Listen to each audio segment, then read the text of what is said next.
Donc, merci à tous d'être venus pour cette petite réunion secrète, en quelque sorte, cryptique et complotiste, qui explique d'ailleurs le masque. Évidemment, nous avançons masqués ce soir dans cette ambiance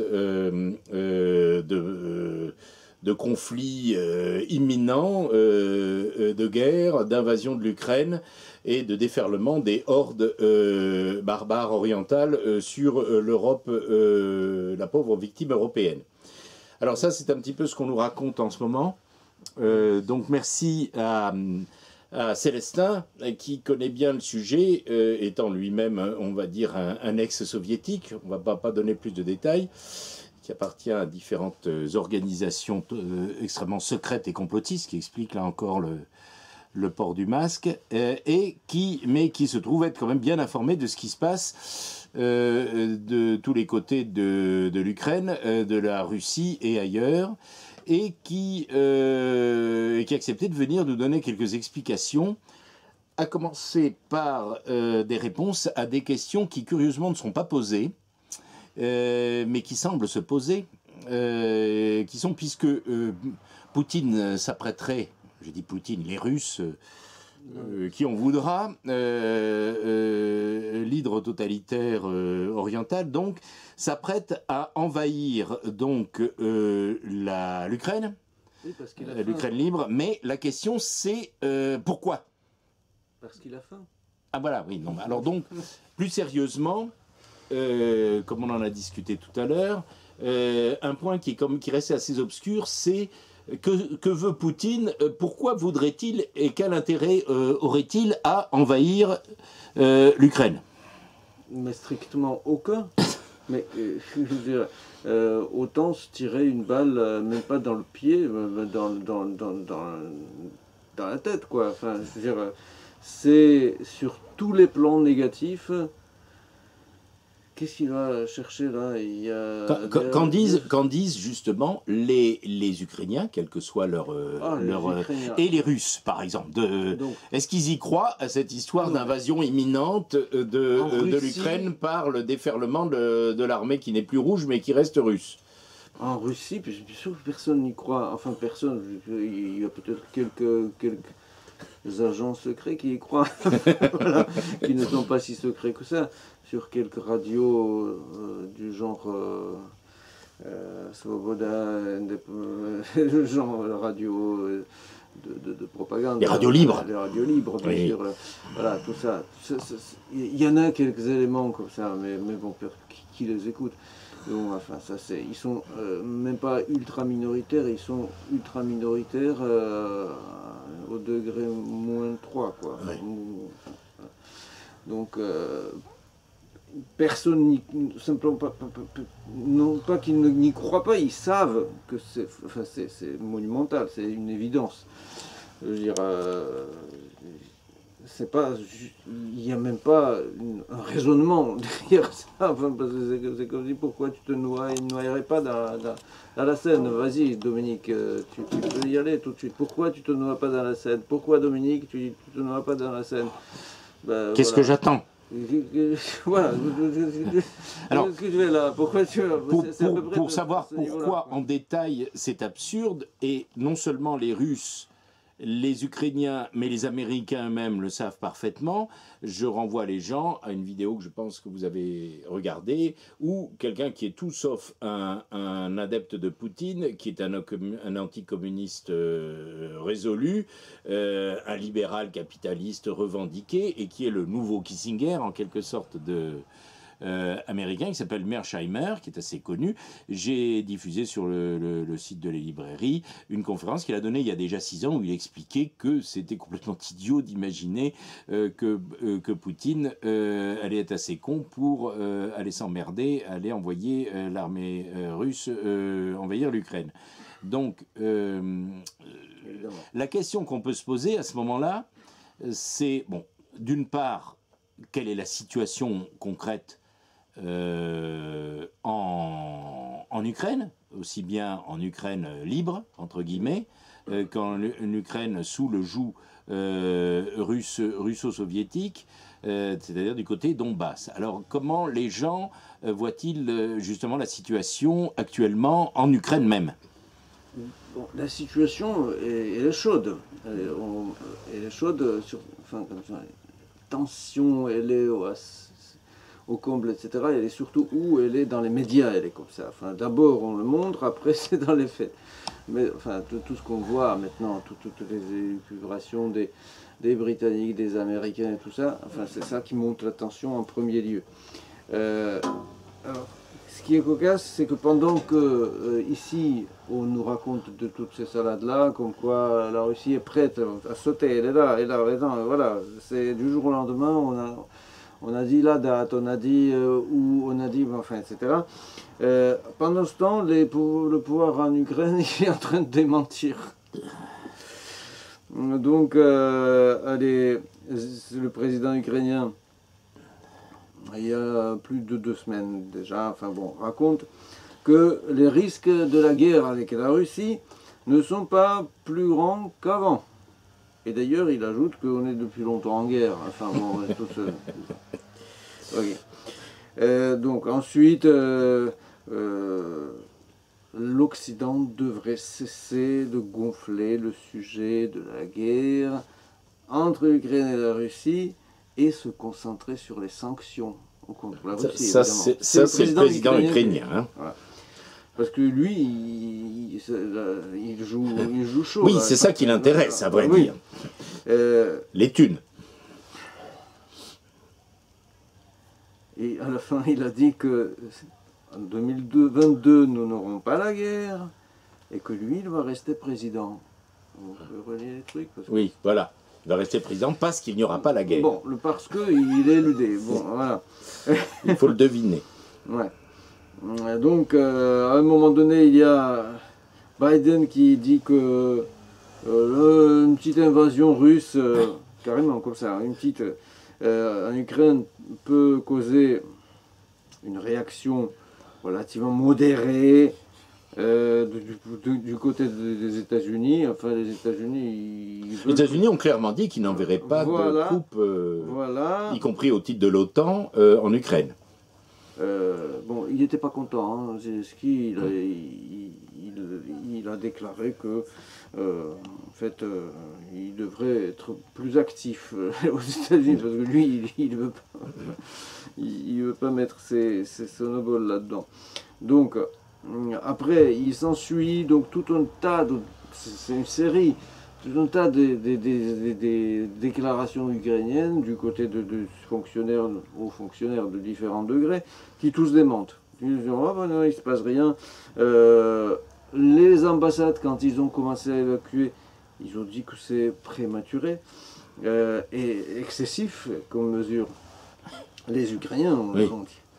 Alors, vous comprenez bien, les ambassades, quand ça commence à évacuer, qu'est-ce qui se passe? C'est que la monnaie s'effondre, en fait. Et surtout pas la monnaie, mais les actions, enfin les emprunts souverains. L'activité économique.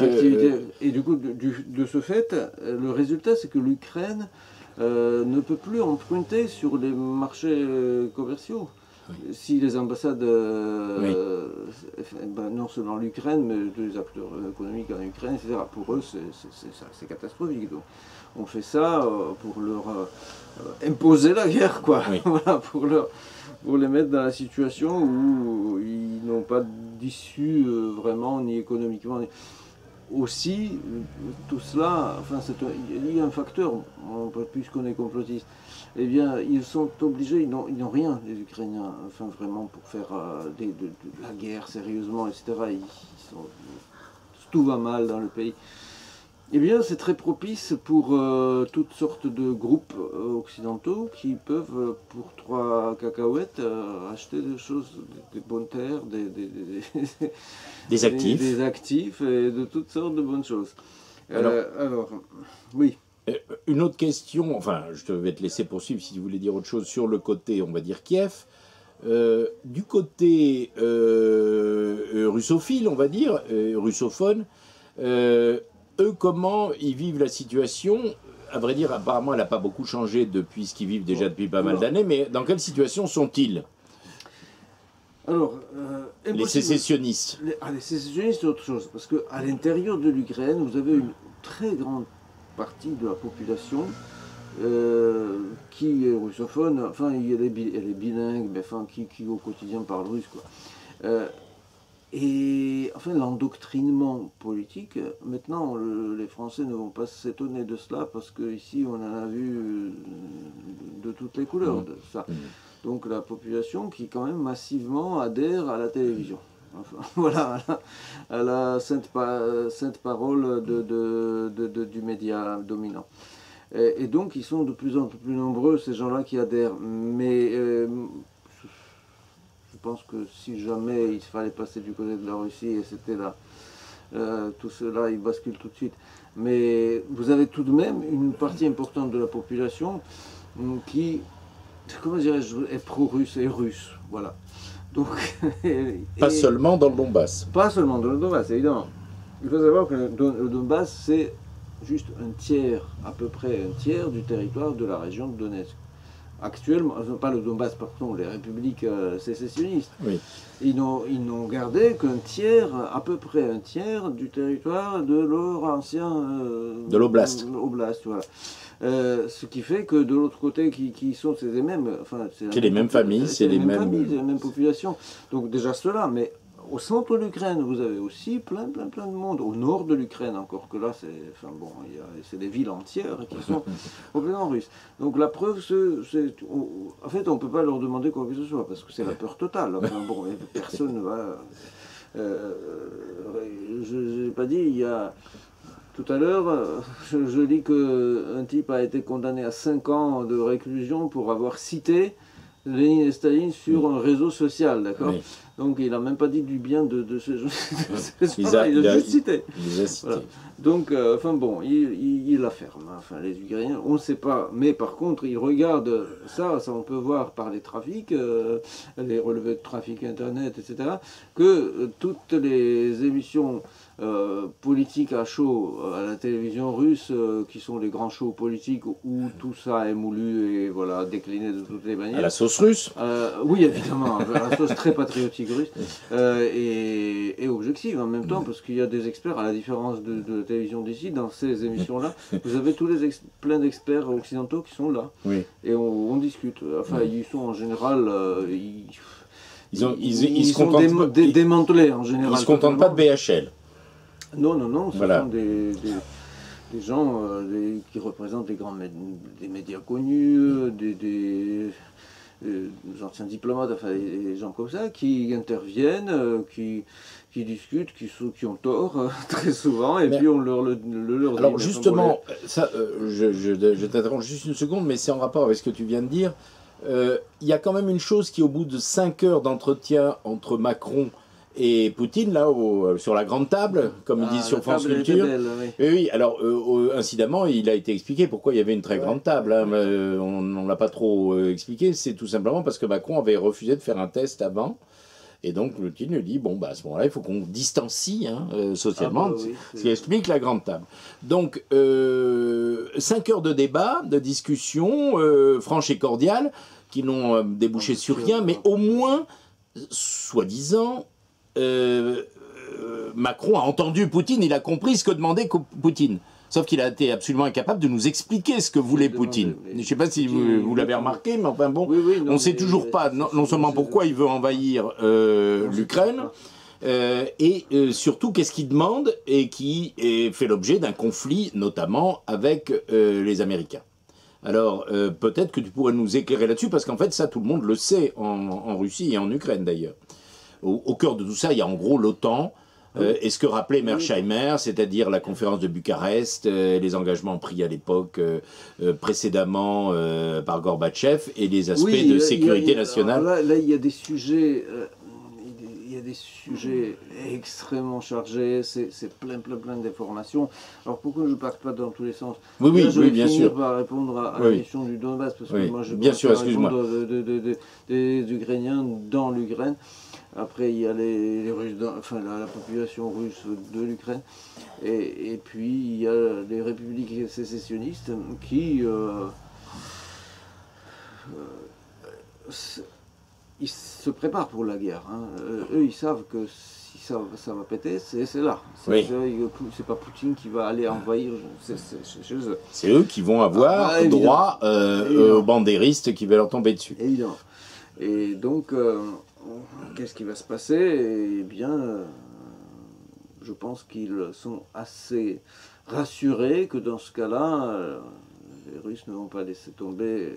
Enfin, il n'y a aucune voie de recul pour la Russie. Ça n'existe pas. Ils sont finalement dans une position assez faible de ce point de vue, les Russes, parce que si jamais il y a une attaque sur les régions sécessionnistes, si la Russie ne donne pas une réponse adéquate à cela, le pouvoir s'effondre en Russie et la mise est là. Oui, parce qu'il faut peut-être rappeler une chose dont tu vas parler, c'est qu'en 2024, il y a des élections en Russie. En 2024, il y a des élections, mais il y avait des moments où on n'a même pas attendu des élections pour faire des troubles de rue, etc. en Russie. Ils savent très bien ça, comment ça marche. Les révolutions colorées. Les révolutions colorées. Aujourd'hui, c'est soi-disant tranquille. Demain, on ne sait pas, parce que tout ce beau monde-là, ils vont se réveiller, sachant que quand même une énorme partie de l'administration russe, elle est pro-occidentale. D'une mentalité pro-occidentale. C'est ce qu'ils ne veulent pas. Ils ne veulent pas être emmerdés, mais aller à Courchevel chaque hiver, ça, ils veulent. C'est ce qu'ils font, d'ailleurs. Et c'est pas que ça. C'est une maison à Floride, une autre à Londres, etc. Et des enfants qui sont à Cambridge et Oxford. Donc ça, c'est la réalité de la haute administration russe. Et du Parlement et de tout ce que... Donc, dans ces conditions-là, faire un faux pas, tous ces gens-là vont se retourner contre tout de suite. Contre Poutine, je veux dire. Donc il s'agit de prévenir plutôt que d'avoir à guérir. Si j'ai bien compris ce que tu nous expliques, ce serait ça la position donc, de Poutine et qui expliquerait qu'il a des exigences qui ne sont pas satisfaites à l'encontre donc de ses partenaires, comme il dit lui-même, occidentaux. Est-ce que je me trompe ou est-ce que c'est la... Là, je m'y perds un petit peu de ce que je suis expliqué, c'est trop compliqué. C'est plus simple. Donc, il a à l'intérieur un ennemi potentiel dans l'administration qui ne tardera pas à rejoindre les protestations anti-poutiniennes si jamais Poutine fait un faux pas. D'accord, mais en quoi serait le faux pas et en quoi évite-t-il ce faux pas ou essaye-t-il de le prévenir dans sa position, ses positions actuelles? Son faux pas, ce serait de ne pas être assez réactif si jamais il y a une provocation à Donbass. Oui. Donc tout le monde l'accusera tout de suite de la faillite sur le plan patriotique, évidemment, de ne pas être, de ne penser qu'à ce truc économique, enfin voilà, économique au sens où qu'à son clan, enrichir son clan, voilà, le truc, on va ressortir les logiques donc politiquement, absolu, il doit manifester la plus grande fermeté. Il doit manifester la plus grande fermeté. Donc il y a deux choses qu'il ne peut absolument pas souffrir, au sens de supporter. C'est l'attaque sur le Donbass, c'est une obligation immédiate de riposte. Là, sinon ce qui va se passer, le pouvoir s'effondre, la Russie elle est démantelée en 4 ou 5 morceaux. Donc, pour résumer, le message de Poutine, c'est ne vous avisez pas d'aller emmerder, d'aller foutre la merde au Donbass et d'aller attaquer le Donbass. Je suppose que ce qu'il a dit à Macron, entre autres. Mais c'est ce qui a été formulé de toute façon. Ce qu'il a formulé clairement, c'est qu'il a dit toute action militaire, envoi de militaires, aide quelconque dans ce point critique, serait interprété comme augurant d'une agression. C'est ça, équivalent absolu d'une agression. Et deuxième chose qui va avec, c'est les installations militaires, en particulier nucléaires, sur la frontière à l'intérieur de l'Ukraine. Donc, si vous installez près de la frontière russe en Ukraine ces installations-là, les missiles, ils sont en 3 minutes à Moscou, quoi. Enfin, voilà. Et donc, ça, c'est à la moindre tentative, ils seraient obligés de déployer des forces militaires, etc. Et puis, c'est comme ça que l'Occident collectif, enfin, on va dire, anglo-saxon, grosso modo, il détient le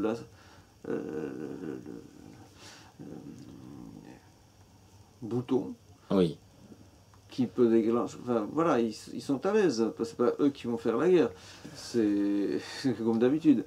C'est faire la guerre entre les deux voisins, là, qui vont envenimer la situation d'ici en leur soufflant sur les braises. Donc, Le plus génial, ce serait que la Russie fasse la guerre avec la Chine contre. Voilà. Que les deux adversaires s'affrontent, mais ça, c'est pas possible. On est d'accord. Donc là, il paraît. Il y avait des tentatives d'ailleurs de les opposer les uns les autres. ils se sont déjà fait la guerre d'ailleurs. Ah oui. À l'époque, pourtant, ils étaient tous communistes. Très récemment, il y avait, enfin, très récemment, dans les années passées, il y avait des tentatives de voir si on ne pouvait pas fomenter une sorte de discorde entre. Mais ça n'a pas marché, visiblement, si et Vladimir s'entendent bien à ce sujet. Ah oui, bon, voilà. comme les Jeux Olympiques nous l'ont montré. Ils ont intérêt, franchement, de s'entendre sur tous les plans. Donc, du coup, tous les deux ensemble, ça ne va pas pour l'OTAN, pour l'Occident. Et là, ils ont un excellent dossier pour aller emmerder la Russie. Donc, comme ça, la Russie, elle sera embourbée dans le truc ukrainien. Et puis, on peut s'occuper de la Chine qui va être un petit peu toute seule. Enfin, qui ne sera pas étayée par... oui, les Russes étant occupés ailleurs. Les Russes étaient occupés ailleurs, diplomatiquement, financièrement, militairement, etc., sur tous les plans. Donc, après, il y a aussi... Il faut savoir que la Biélorussie, l'Ukraine et la Russie, ce ne sont pas des espaces historico-culturels et politiques divisés en soi. C'est le même espace culturel. C'est la Bretagne, la France, enfin je sais pas, l'Île-de-France, c'est cet ordre-là. Ils sont très très très proches et tendent toujours à se coller les uns aux autres, à former un ensemble. Je ne parle pas des pays qui ethniquement sont différents de l'ex-Union soviétique. Les gens de la Pologne. Les pays baltes, enfin voilà. Donc, mais l'Ukraine d'aujourd'hui... La Pologne, entre parenthèses, il faut peut-être rappeler qu'historiquement, vieil ennemi des Ukrainiens y compris. Il suffit d'avoir lu ou vu Taras Bulba, pour ceux qui en doutent. Donc le côté ouest de l'Ukraine, c'est ça, le vivier des bandéristes, etc. Ça, c'est autre chose. C'est une petite zone rurale, finalement, comparée à l'autre. Mais la plus grande partie de l'Ukraine, qui n'a jamais été Ukraine avant, c'est Lénine qui en a fait vraiment un État plus ou moins rassemblé. Mais en fait c'est une partie de l'espace russe, orthodoxe, machin truc. Ils sont partout, non seulement voisins, mais c'est mélangé, c'est le même. Biélorussie encore plus que ça. Donc ils ont toujours tendance à s'unir. C'est pour ça que les thèses, ça remonte, il y a encore dans les années 20, des stratèges allemands, ils pensaient que l'Ukraine, il faut la... C'est ce qui est raconté dans ce livre, que je montrerai à l'écran, qui est assez amusant, ce roman d'espionnage. Donc, avant la Seconde Guerre mondiale, il y avait... Après, à la veille de la guerre, il y avait toujours question, l'Allemagne, l'Ukraine, mettre la main sur l'Ukraine.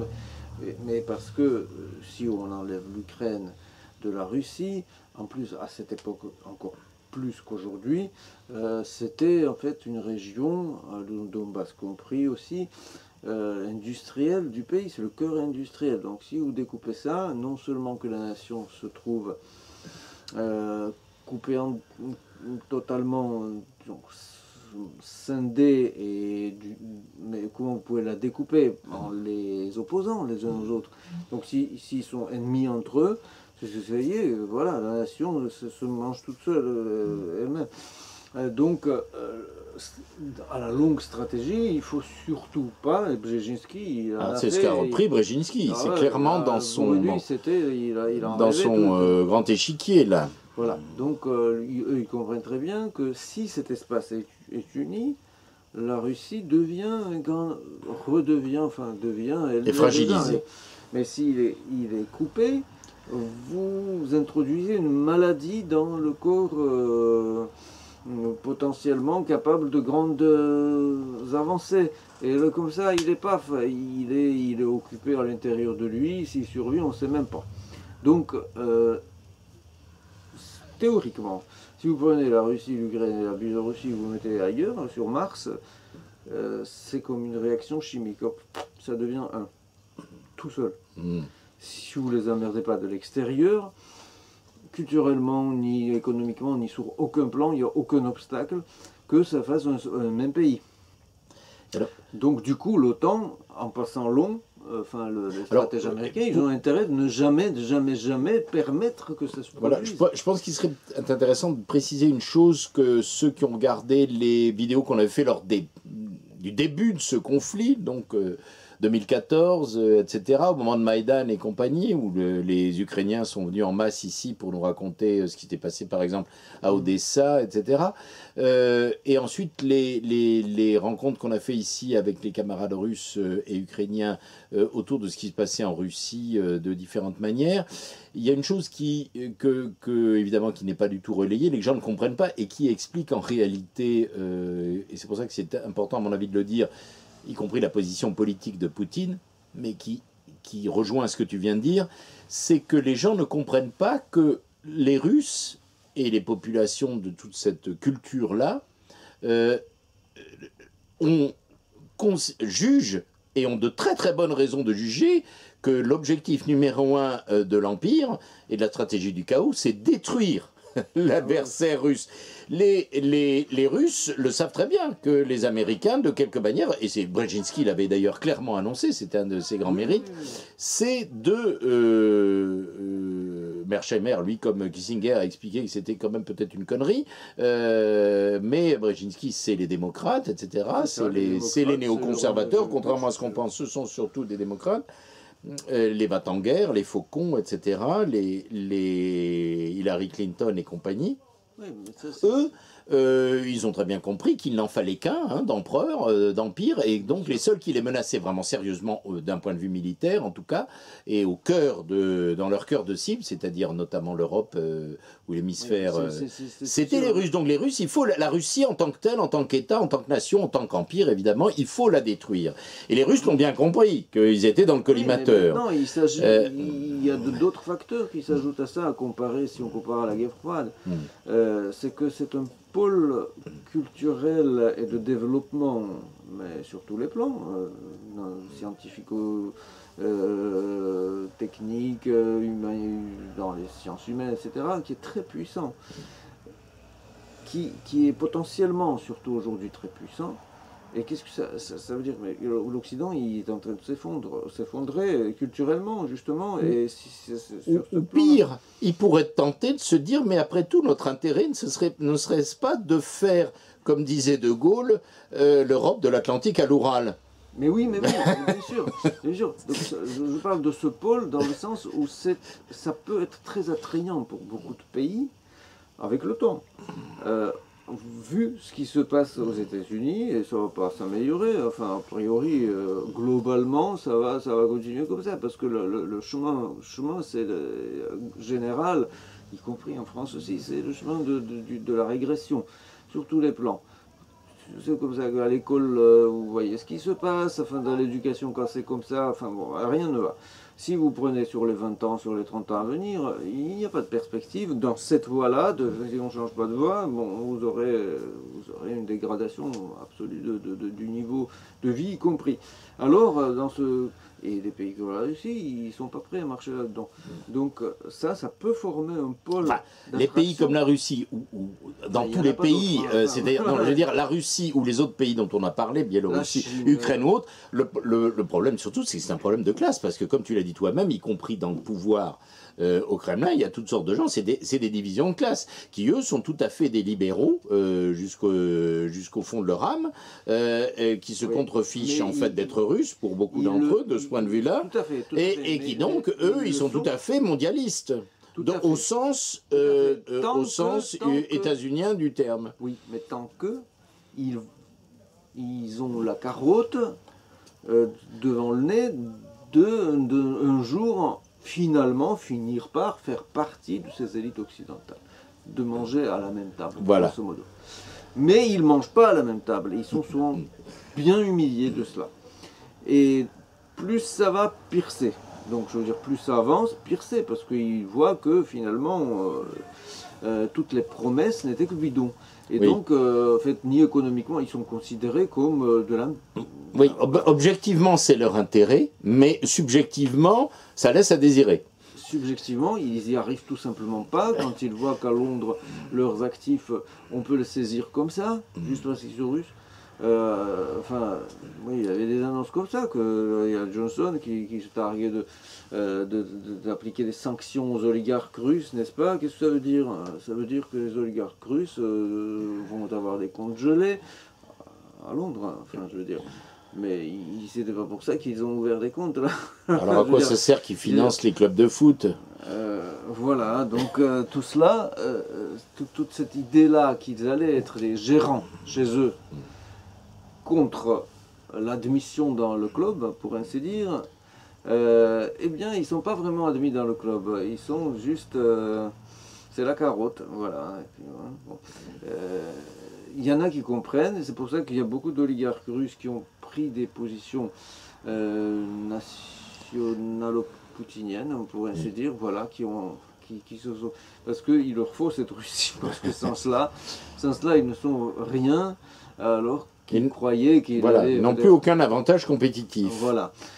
Donc du coup, cet acharnement contre la Russie maintenant, bien sûr, on peut l'expliquer sur plusieurs plans, mais en fait, il y a cette longue perspective aussi qui est là, que la Russie n'est pas prête à la dégradation comme ça de tous les éléments de la vie. Bien sûr, il y a des processus dans l'éducation, dans les sociales, etc., qui sont très très régressifs. Mais ici, ça se dégrade plus vite, et en fait, le pôle de dégradation, il est à l'Occident. C'est en suivant cette tendance qu'eux, ils tombent aussi.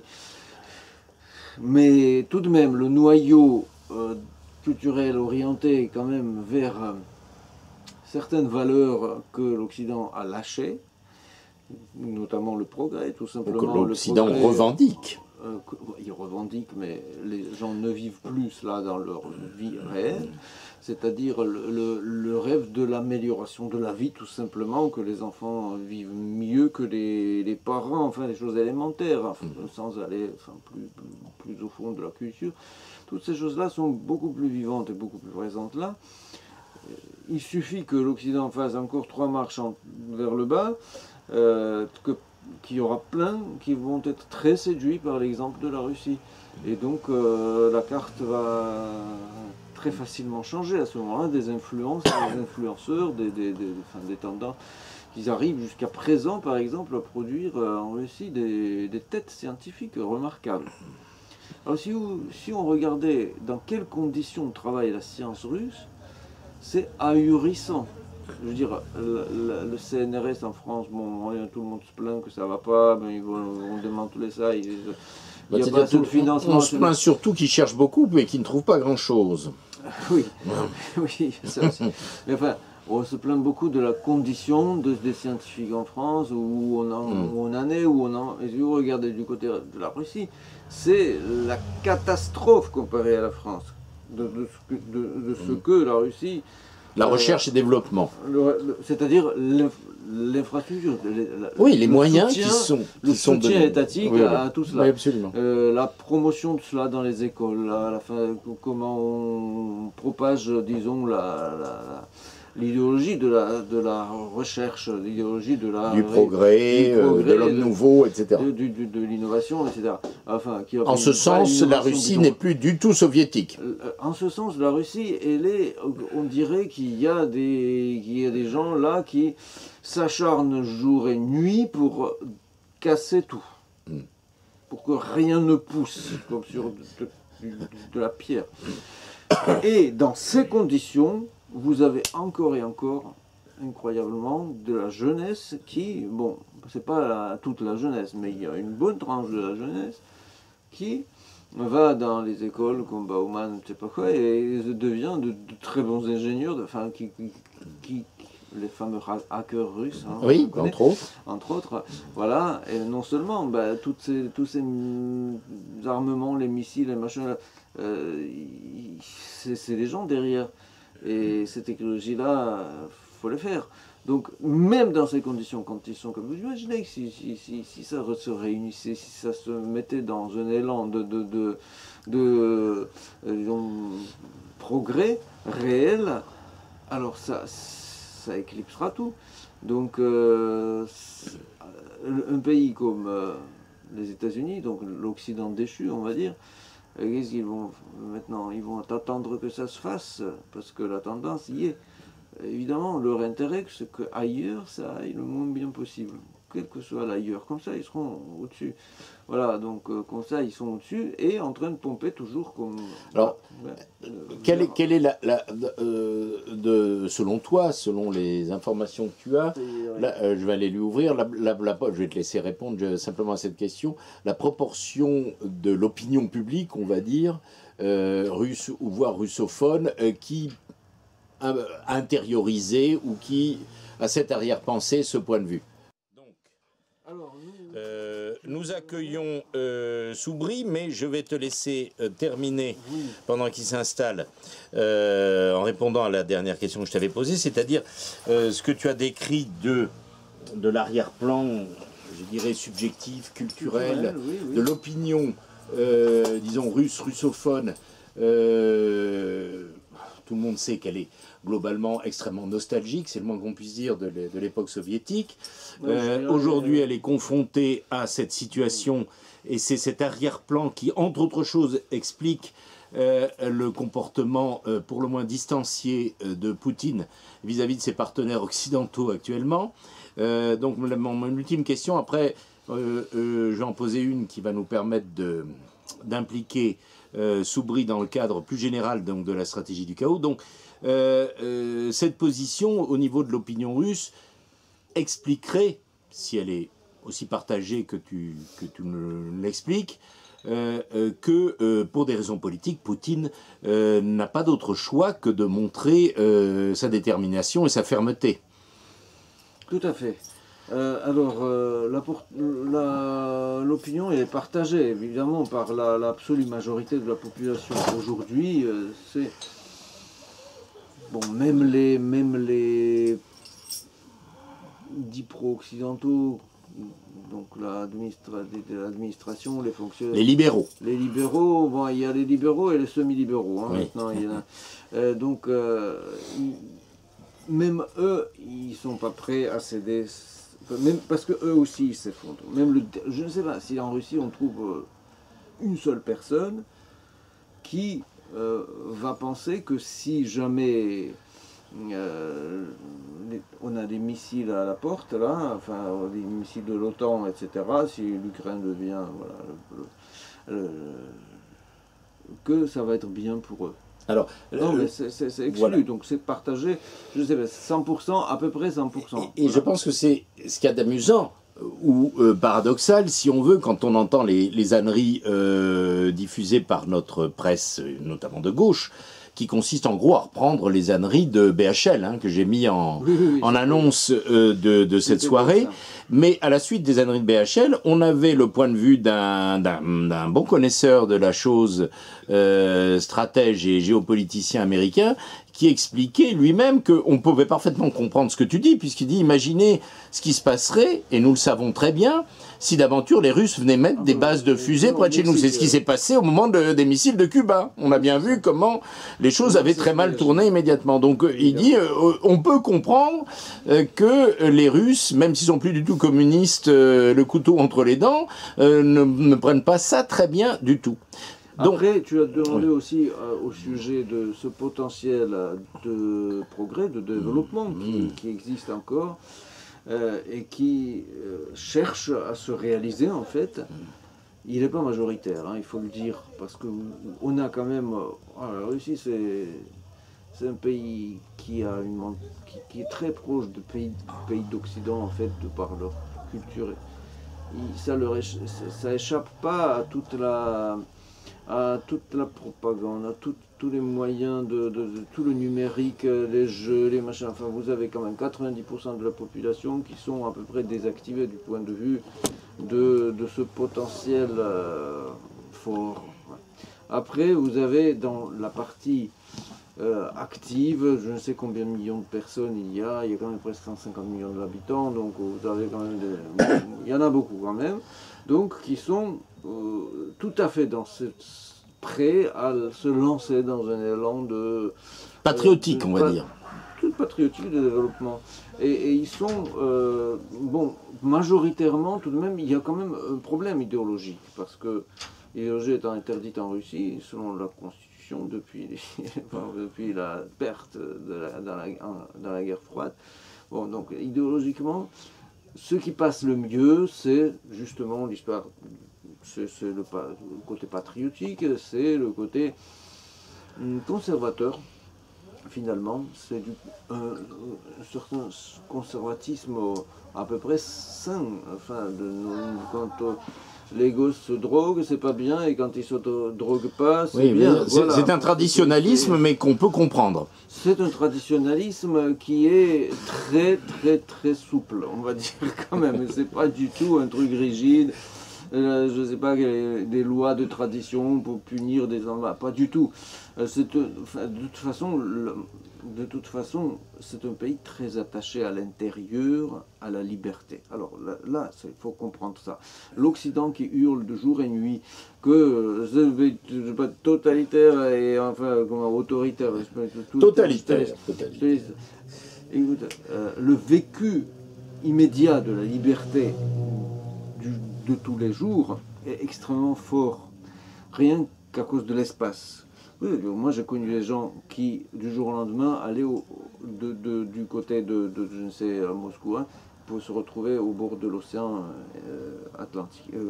Pacifique. Voilà. Cette possibilité d'avoir cette liberté-là de mouvement, d'explorer des endroits vraiment inexplorés, tout ça c'est très très très ancré. Les enfants, comment ils courent, comment ils vivent, le quotidien, tu vois, les gens libres. Après, tu n'es pas libre je sais pas, excuse-moi, mais souiller une église orthodoxe, c'est mal vu. D'accord. Et puis, bon, je fais allusion à des faits réels. Oui. Après quoi, eux, ils vont hurler que c'est du totalitarisme, n'est-ce pas? Et donc, du coup, voilà, c'est dans ces enjeux-là que ça se passe. Et donc, la liberté, maintenant, moi, j'ai été en Russie il y a quelques années, encore quand ça allait un petit peu mieux, les années de 2012, par exemple. Donc, la liberté économique, la liberté politique, la présence des opinions différentes, tout simplement, elle est invraisemblablement au-dessus de ce que nous vivons en France. Effective. Mais c'est incroyable combien, enfin, les gens... Elle est vécue plus que revendiquée. La liberté c'est d'entreprendre. Voilà. C'est pas ça le capitalisme, enfin, par hasard. C'est pour ça qu'ils ont liberté d'entreprendre, liberté d'inventer un truc et vas-y, je me lance dans je sais pas quoi. Maintenant, ils ont les start-up. Mais, mais de la vraie liberté de monter son truc. Elle était énorme dans les années 2000. Elle était enfin, il y a peut-être dans l'échelle absolue, on peut imaginer, je ne sais, peut-être quelque chose d'autre, mais comparé à tout ce qui se passe dans les pays d'Occident aujourd'hui, où tout est bloqué en fait, finalement. Voilà, vas-y, maintenant tu montes quelque chose en France comme ça. Imagine, qu'est-ce qu'il faut pour ça, des moyens de trouver, enfin, sauf ceux qui sont déjà en place, tu peux pas rentrer dedans. Et là, si, et ça vient bien sûr des années 90 aussi, où tout ça a été lâché. Avant de passer la parole en tout cas, il y a cet esprit de liberté. Oui, cet esprit, mais il y a aussi un autre truc que j'ai oublié de te demander, et c'était à dessein donc, que j'avais mis comme diégèse, comme pitch, comme avant-programme, la doxa BHLienne. On peut parler de doxa parce que même si c'est de manière particulièrement bouffonne et ridicule, ce que nous raconte BHL, c'est en gros ce que nous raconte la presse française, y compris celle qui est supposée de gauche. Donc, je voudrais rappeler que c'est pas d'un perdreau de l'année, évidemment, le petit camarade BHL, on va pas raconter toute sa sinistre carrière, qui commence curieusement avec l'arrivée de la traduction de l'archipel du Goulag en France, mais il faudrait simplement rappeler des exploits plus récents que tu connais assez bien. On ne va pas les développer, mais et dans leur rapport à l'Ukraine, parce que c'est assez tentant. Souvenons-nous qu'avant tous ceux qu'il a désignés dernièrement comme des héros du progrès et de la liberté contre l'oppression totalitaire, parmi ces héros, dans son panthéon personnel, notre camarade BHL avait déjà secouru, soutenu, encouragé, promu l'inénarrable Saakashvili. Est-ce que tu peux rappeler brièvement dans quelles circonstances voilà, la carrière de Saakashvili en Géorgie, puis en Ukraine, puis de retour en Géorgie, brièvement. Ah, ça c'est un roman, ça. Non, mais bref, on entend parler, y compris par BHL, de Saakashvili en Géorgie. Il y a l'effet de la guerre. Oui, non, parce qu'on parle de la Géorgie en ce moment, donc ce serait peut-être intéressant. La guerre en Géorgie, qui va mettre... La Géorgie est un pays qui est dans un embarras en ce moment. Voilà. C'est une espèce d'impasse, mais tellement impasse qu'il y a... Saakashvili, c'est un Géorgien. Oui, tout à fait. Et qui est un homme politique éminent de Géorgie. Ça, tu peux rappeler brièvement les hauts faits de sa carrière, en commençant par l'épisode où il croise BHL. Il était avant de... c'était en quelle année déjà? Donc enfin, en gros, dans les années 90, il a étudié en Ukraine dans sa première jeunesse, puis il revient en Géorgie. Il est remorqué par les instituts Soros et autres promoteurs des élites. Ministre de Justice pendant un temps, avec des déclarations moins folles qu'après, mais déjà... Quand même allons tout de suite au moment où il y a le conflit avec la Russie. En 2003, il fait la révolution de Coloré et il détrône Shevardnadze. Donc après ça, il devient une sorte d'occidentalisateur de la Géorgie, où il réussit plus ou moins... Un héros de la liberté, tu veux dire. Voilà, bien sûr. Donc de la transparence, oui. Et alors donc, il déclenche un conflit avec la Russie. Il déclenche un conflit avec la Russie. Il a, c'est-à-dire pendant un temps, il a un soutien assez solide dans la population, pendant son règne, on va dire, et même après, il y a un quart de la population quand même qui sont son soutien. Il y a des raisons objectives à ça, donc je pourrais expliquer. On ne détaille pas parce qu'on aura peut-être l'occasion d'en parler plus tard. Mais ce qui a plombé complètement cette fameuse carrière, c'est le 2008 où il a entrepris une attaque armée contre la région sécessionniste au nord de la Géorgie, enfin, c'est-à-dire qui fameux Karabakh, là. Non, non, non, pas Karabakh, tu te trompes. C'est Ossétie, voilà, c'est le confond, oui. Donc qui a Sud, une Ossétie du Nord de l'autre côté, qui est la région russe, donc c'est les mêmes, mais ils sont pas si... Enfin, il y a une petite différence entre le Sud, comme d'habitude. Et entre les deux, il y a la grande chaîne du Caucase. Donc eux, ils veulent faire sécession. Donc eux, ils ont fait sécession. Parce qu'ils n'étaient pas du tout d'accord avec... encore en avec 91, enfin voilà, quand il y avait des comment dirais-je, bon, le pouvoir en Géorgie a été pris alors par Gamsa Khoudia, qui était un nationaliste acharné, enfin un nationaliste, c'est-à-dire qui voulait nettoyer ethniquement la Géorgie, voilà, tout à fait, clairement. Donc ça c'est une ethnie différente, mais très très très intégrée, les Ossètes ils étaient très intégrés. Donc les Abkhazes et les Ossètes ont fait militairement sécession. Après quoi, il y avait les casques bleus russes sur la frontière, sur la ligne de... Mais il y avait beaucoup de va-et-vient. Et il y avait beaucoup de va-et-vient avant 2008, je veux dire. Donc il y avait... Ça pesait. Enfin voilà, c'est pas que du jour au lendemain, ça a prouvé tout de suite arriver à quoi que ce soit. On va pas expliquer tous les détails, mais les péripéties où va se faire connaître, c'est pas que ce soit pas intéressant, mais ça nous amènerait un peu loin. Donc, je voulais juste que tu évoques la carrière fulgurante de Saakachvili au travers de ces événements et à quoi elle a abouti. Dans les Jeux Olympiques, justement, d'ailleurs, voilà, comme par hasard, quand Poutine est aux Jeux Olympiques, Saakachvili déclenche une attaque armée contre les sécessionnistes. À quoi il y a ils ont tué des casques bleus, entre autres.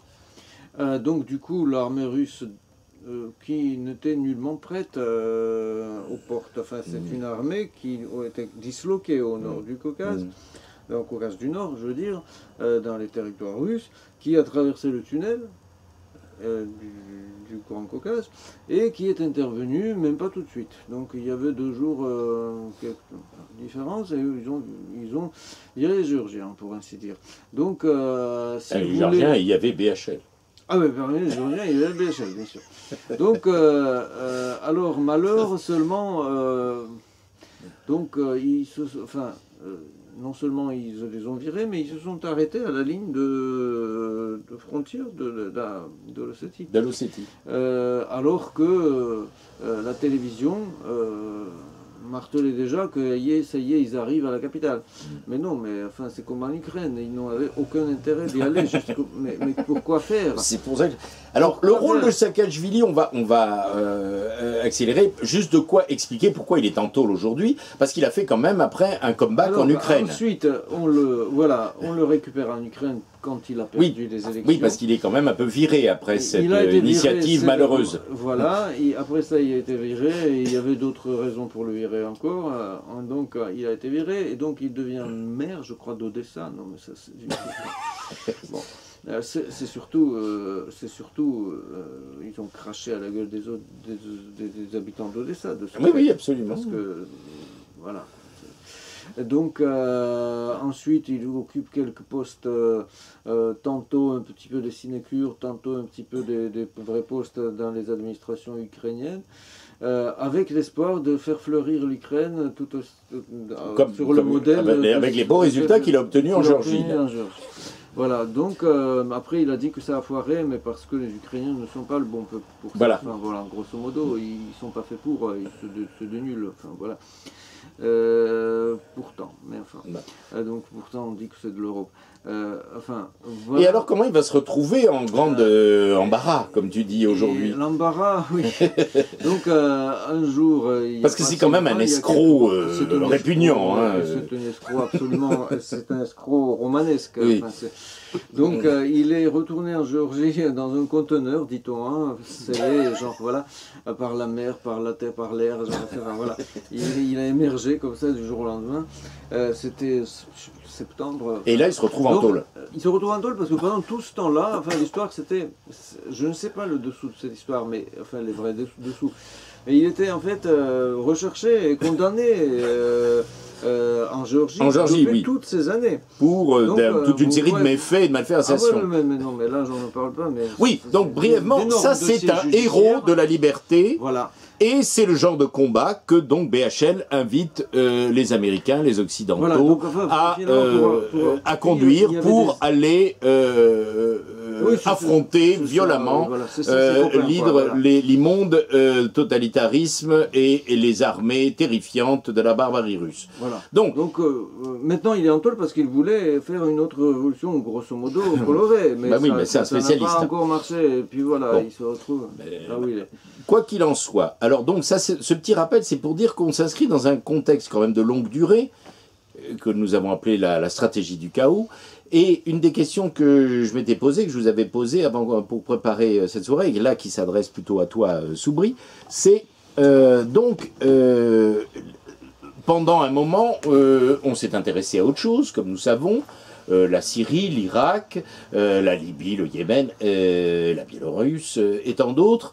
Et tout d'un coup, et à l'époque on s'était tous dit de toute façon on va nous resservir à un moment ou à un autre, l'Ukraine, elle sera au programme. Pour l'instant, il y a autre chose dans la saison, dans les saisons qui s'écoulent. Alors, tout dernièrement, nous avons constaté que l'objectif numéro 1 de l'OTAN, parce que c'est quand même de l'OTAN dont il s'agit ici, le bras armé quand même de la stratégie du chaos, même s'il y a beaucoup d'intermédiaires et de proxys qui interviennent, et parfois l'OTAN en tant qu'organisation américaine atlantiste intervient assez peu, c'est souvent les Français, les djihadistes, les Anglais, ou Dieu sait qui interviennent comme prestataires. Et alors là, comme un des points clés qui était l'Afghanistan, bon, le marché s'est un petit peu épuisé, on n'en parle plus, ou le moins possible, et paf, tout d'un coup, nous voilà revenus en Ukraine. Donc c'est l'occasion de te poser la question, parce que ça c'est aussi une des spécialités, de nous dire, quand même il continue de se passer des choses, pas seulement en Afghanistan, mais en Syrie, dont on essaie de commencer à reparler un tout petit peu, sans parler du Liban, de la Libye, etc. Donc, est-ce que tu peux nous remettre tout ça un petit peu en perspective, s'il te plaît? Ce qui se passe actuellement, je pense, ça nous indique que la stratégie de chaos, elle s'approche, elle est arrivée à un point important de sa finalité. Elle a commencé d'abord à intimider les petits pays, des peuples comme le peuple irakien, syrien, libyen. Et là, ils arrivent où ils ont les prétentions d'affronter le peuple russe. Là, ils sont arrivés au summum de leur folie. La folie américaine, qu'elle croit qu'elle est forte de sa capacité d'évincer Saddam Hussein, Kadhafi, Bachar al-Assad. Elle veut maintenant s'attaquer à la Grande Russie. Ils ne se rendent pas compte vers quoi ils vont. Premièrement, j'attire votre attention que le combat interne américain entre Trump et Biden, il y avait une tonalité d'accusation de Trump contre Biden, de fait que son fils, c'était un agent ukrainien. Ah oui. Le fils de Joe Biden travaillait pour l'autorité ukrainienne qu'il a encaissé plusieurs millions de dollars pour le service... Oui, il y a des affaires avec les oligarques de l'époque, Poroshenko et compagnie. Le service rendu à l'Ukraine. Le père Biden au pouvoir actuellement, qui n'a pas totalement réussi sa démarche politique, elle est même en difficulté.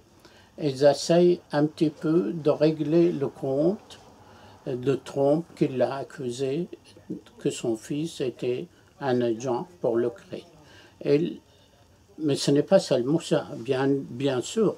Il y a la logique de théorie de chaos. Dans la théorie de chaos, on invente des quantités de choses. Moi, je ne connais pas la Russie comme vous. Mes impressions que la Russie, elle est comme n'importe quel pays occidental en Europe. Oh oui, Le peuple sur ce russe, plan-là, oui. elle pratique les élections et le peuple russe, il voit que Poutine, comme un leader, un dirigeant russe, il a apporté à la Russie de quantité pas seulement de progrès, de dignité. L'objectif de démantèlement du pouvoir soviétique était, en premier lieu, c'est de humilier le peuple russe qui avait tenu tête au capitalisme mondial. En tout cas, c'est comme ça que les Russes l'ont vécu. Ah ben, ont été humiliés, c'est évident. Pas seulement les Russes. Bien sûr. Nous, les autres, comme observateurs, nous l'avons vécu comme ça. Que le capitalisme, il voulait venger de la Grande-Russie pour humilier le peuple russe. Un leader nationaliste, patriotique, je ne sais pas quoi, il émerge, il veut rendre au peuple russe sa dignité. Le problème est là. C'est que le capitalisme ne veut pas reconnaître qu'une autre civilisation, notre culture, un autre pays. Le capitalisme, dans sa version ultime, comme dirait suprême, comme dirait Lénine, c'est-à-dire l'impérialisme américain, c'est-à-dire l'impérium américain. Voilà, l'impérialisme ne peut pas digérer cela. L'Ukraine est devenue le point d'échappement. Ils ont fait les démonstrations un petit peu partout. Ils ont cru qu'ils ont vaincu l'Irak, la Libye, la Syrie, et qu'ils peuvent s'affronter actuellement au peuple russe. Ils se trompent. Moi, je crois qu'ils vont aller vers la fin de leur théorie de chaos. Ils vont là se casser le nez. Mais est-ce qu'ils ne se sont pas déjà cassés le nez? Ils vont se casser le nez là. La dernière visite de Macron, qui est le supplétif de Joe Biden, on en a un peu parlé tout à l'heure, oui. Ça a démontré que le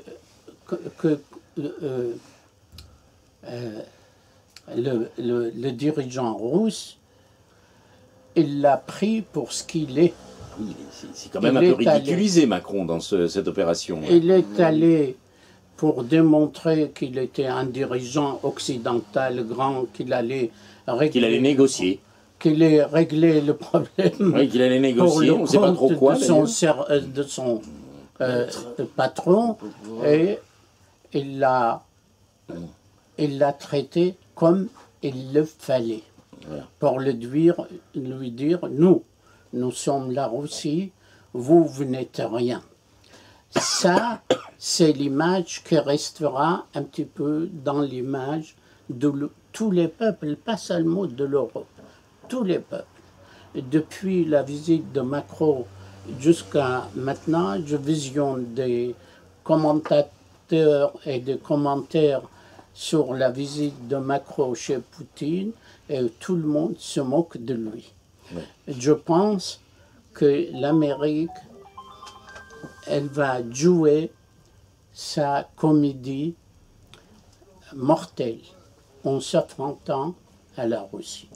Quels que soient les arguments et les modifications. Oui. Je pense que, en tout cas, ce qu'on appelle les néoconservateurs, c'est-à-dire en réalité globalement les libéraux démocrates, ou officiellement en termes de parti démocrate, qui ont repris le pouvoir, sont sur cette ligne du côté républicain, si on en croit, ou je dirais la droite classique américaine, qu'incarne, tu as vu la conférence de Marsheimer, qui expliquait pourquoi évidemment, ils ne sont pas complètement idiots, il y en a beaucoup qui ont compris que ce n'était pas forcément une bonne idée pour l'avenir. Néanmoins, et c'est surtout ça sur quoi je voudrais t'interroger, ou avoir ton éclairage, nous avons vu que cet épisode se produit après une succession d'autres. On peut dire quand même un échec, un coup d'arrêt en tout cas à la stratégie initiale de regime change, comme on dit maintenant, de changement de régime parce qu'ils sont méchants, et donc on va les remplacer par d'autres, ou sinon le chaos. Alors il y a quand même le retournement, c'est quand même le conflit syrien. Indépendamment de ce qui s'y passe. Donc je vais te demander déjà de nous faire le point sur où on en est actuellement en Syrie. Avant cela, il y avait eu l'Irak où ça ne tourne pas particulièrement bien non plus. Et tout dernièrement, il y a eu surtout le bid spectaculaire, et surtout un bid spectaculaire pour Biden. Tu parlais de son conflit politique avec Trump. Donc ça a mal commencé pour le bon Biden. Mais l'Afghanistan. Oui. Donc, entre la Syrie, la manière dont les choses ont tourné, évidemment en Libye, dont on ne parle plus beaucoup, ou épisodiquement en Irak et ailleurs, donc singulièrement en Syrie, sur laquelle je vais te demander de revenir, et en Irak, tout ça, ça préludait, on a eu un point d'orgue avec la sortie pathétiquement grotesque des Américains d'Afghanistan. Donc, comme tu dis, et comme on l'avait évoqué lors de notre précédente rencontre de stratégie du chaos, c'est le chaos dans le chaos, il va falloir qu'ils changent de stratégie. Mais, indépendamment de ce qu'on peut imaginer qu'ils vont vouloir faire, on en a une idée là, évidemment, mais c'était tellement prévisible que c'est relativement peu efficace en Ukraine en ce moment. Mais quid de ceux qui, tout d'un coup, et depuis un petit moment, n'intéressent plus le public, c'est-à-dire notamment le Grand Moyen-Orient, que tu connais bien. Où en sommes-nous de ce côté-là? Alors, rapidement. Oui. L'Amérique, dans les années 1090, oui. Lors de l'invasion de Koweït par Saddam Hussein, c'était le moment de la fin de l'Union soviétique. Les intellectuels américains, comme les militaires et les politiques, ils ont cru que c'est le moment venu pour proclamer le triomphe absolu du capitalisme. La fin de l'histoire. C'est la fin de l'histoire. Comme ils ont écrit, ils ont cru. Ils ont cru que c'était la fin de l'histoire. Ils ont cru que tout était possible. Et de ce fait-là, ils ont commencé à désigner quelques petits pays qui leur tenaient tête. À tort ou à raison, comme Saddam Hussein, comme Kadhafi, comme Bachar el-Assad, comme d'autres dirigeants de tiers-monde, qui tenaient tête à l'impérialisme américain, et ils ont pris la bataille essentielle, c'était entre l'Union soviétique et l'impérialisme américain. Les Américains, ils ont recruté massivement des islamistes à travers tout le monde musulman pour les envoyer à combattre les troupes soviétiques en Afghanistan. Ils ont même désigné des officiers arabo-musulmans qui vivaient en Amérique comme officiers chargés d'aller mener le combat en Afghanistan, et c'est ainsi qu'ils ont déclenché le commencement de la guerre islam-monde occidental via Ben Laden et tous les troupes. Ils ont pensé qu'en faisant de l'Afghanistan le point important, l'Amérique était capable d'apporter un modèle occidental à l'américain de la démocratie dans un pays le plus acharné vers la volonté d'installer un régime islamique rétrograde, qui était l'Afghanistan. Ils ont commencé par l'Afghanistan, ils l'ont occupé, et une fois que George Bush, fils, a constaté qu'il... À l'origine, c'était pour emmerder les Russes, comme on dit. Leur fourguer un bourbier en Afghanistan comparable à ce qu'ils avaient eu à subir eux-mêmes au Vietnam. Et après, ils vont s'y retrouver eux-mêmes en Afghanistan. En Afghanistan, pour eux c'était la bataille d'utiliser les populations musulmanes contre la Russie. L'objectif était celui-là. On mobilise les musulmans, on leur donne le soutien et que c'est les musulmans qui allaient régler le sort de la Russie. Le démantèlement du système soviétique en 1990, ça leur a monté à la tête en disant qu'ils ont presque approché à ça. Donc, ils peuvent toujours utiliser l'armée islamiste dans leur bataille. Une fois qu'ils ont occupé en 1990 l'Afghanistan, ils ont cherché et ils ont identifié des quantités de dirigeants des pays du tiers-monde ou du monde arabo-musulman qu'il fallait éliminer. Ils ont trouvé que Saddam Hussein, c'était une tête forte.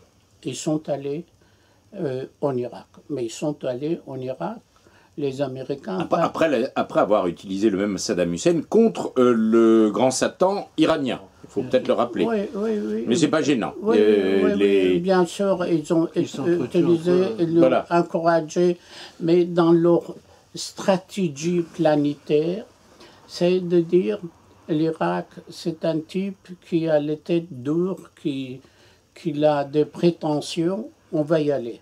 Mais ils ne sont pas allés tout seuls, ils ont mobilisé 100 nations.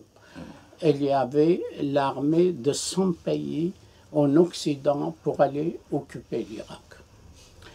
Et après l'Irak, ils ont dit, il reste Kadhafi, il est amusant. L'Irak a été complètement détruit, il faut peut-être le rappeler, qui est loin de s'être remis de cette destruction. Quasiment prospère. Qui est Et ils sont allés occuper l'Irak avec un projet de démantèlement de pays. C'était un pays qu'ils ont totalement démantelé. Ça, c'est réussi. Totalement démantelé. Ils ont détruit l'État, les structures de l'État. Ils ont injecté dans les relations sociales de la société irakienne le virus de confessionnalisme entre chiites, sunnites, kurdes et autres minorités. Ils les ont mis en bisbise les uns contre les autres. Ils ont déclenché une guerre civile sans précédent, que d'ailleurs l'Occident n'a jamais parlé de conséquences de déroulement de la guerre civile où les sunnites attrapaient les chiites, les égorgeaient, et les chiites attrapaient les sunnites pour bouffer leur cœur. Ça n'a...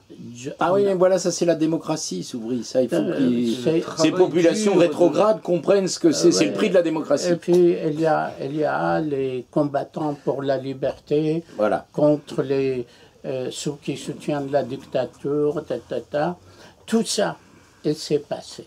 Après l'Irak, ils sont retournés. Kadhafi, je disais qu'il était intéressant de voir lorsque les États-Unis ont occupé l'Irak, les pays arabes, ils ont organisé une conférence pan-arabe pour tous les chefs d'État arabes. Et Kadhafi a pris la parole, il a dit à ses semblables, vous êtes là, vous aurez le même sort que Saddam Hussein. Vous allez voir. Ils vont vous traiter de la même façon.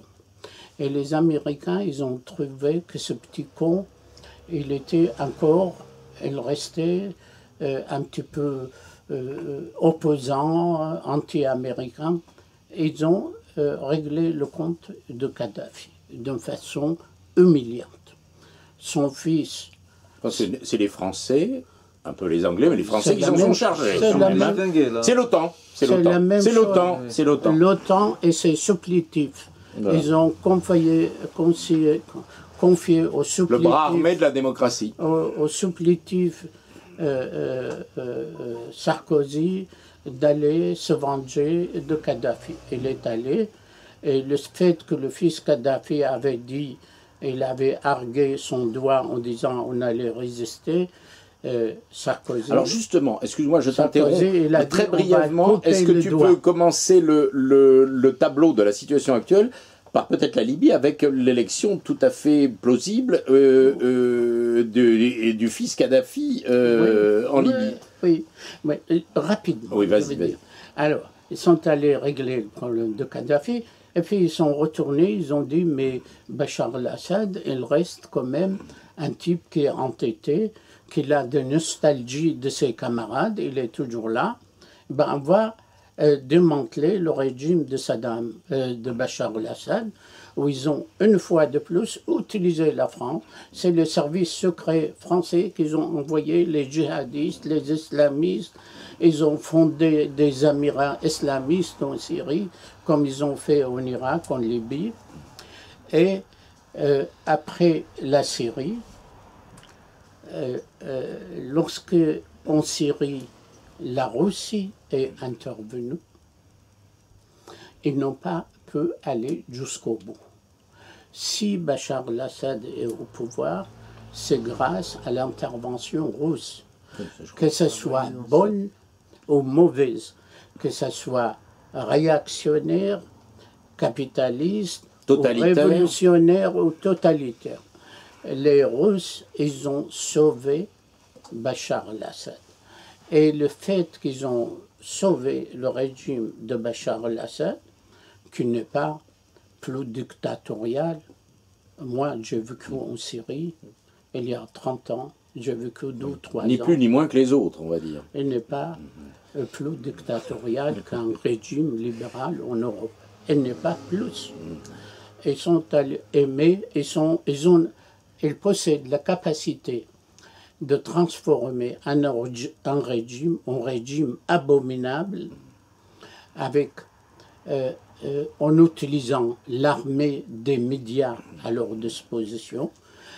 En Syrie, ça n'a pas marché. Et ils ont détruit le Liban.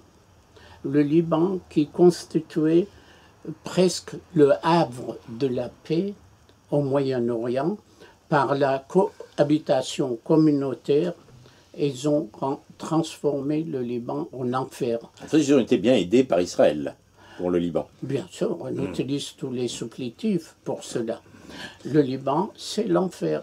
Le peuple libanais qui était le peuple le plus éclairé, le plus moderne, le plus développé du Moyen-Orient, 80% des Libanais ils sont au-dessous de seuil de la pauvreté actuelle. Les Libanais qui restent au Liban. Qui restent au Liban. Et dans toutes ces démarches-là, ils sont arrivés, finalement, nous sommes à l'heure actuelle au moment de faire un petit peu le bilan de tout cela. Le bilan de tout ça, c'était quoi? C'est que l'arrivée de Biden et la décision de se retirer de l'Afghanistan et la confirmation que les Américains, ils ont de nouveau remis les talibans au pouvoir en Afghanistan. C'est le retour du régime taliban le plus rétrograde que nous n'avons jamais connu. Ils l'ont remis au pouvoir actuel.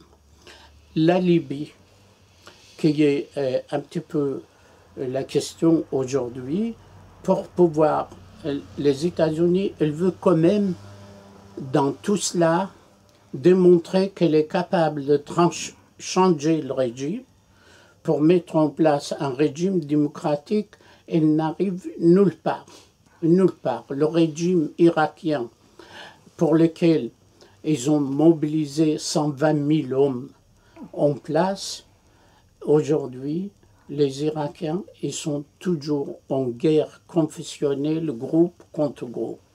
Ils ont voulu mettre la démocratie en Libye. Et pour mettre la démocratie en Libye, en Afghanistan, il y avait les talibans, en Libye, il n'y a rien. Elle ouvre la possibilité au fils Kadhafi de revenir au pouvoir. Actuellement, la personnalité qui a le plus de chances de revenir au pouvoir au Libye, c'est le fils Kadhafi. Celui que Sarkozy a coupé le doigt parce qu'il avait dit on ne va pas se rendre. Il a envoyé des services français pour le couper le doigt pour ne pas défier l'Occident. C'est lui qui sera probablement le futur président. Là, tu parles du fils de Kadhafi. Le fils de Kadhafi. En Irak, c'est la même chose. En Irak, les Américains, ils partent en perte et fracas. Après 20 ans, une occupation sans égale dans l'histoire. Ils partent en prenant leurs méfaits ou leurs défaites avec eux. Juste une incise très brève.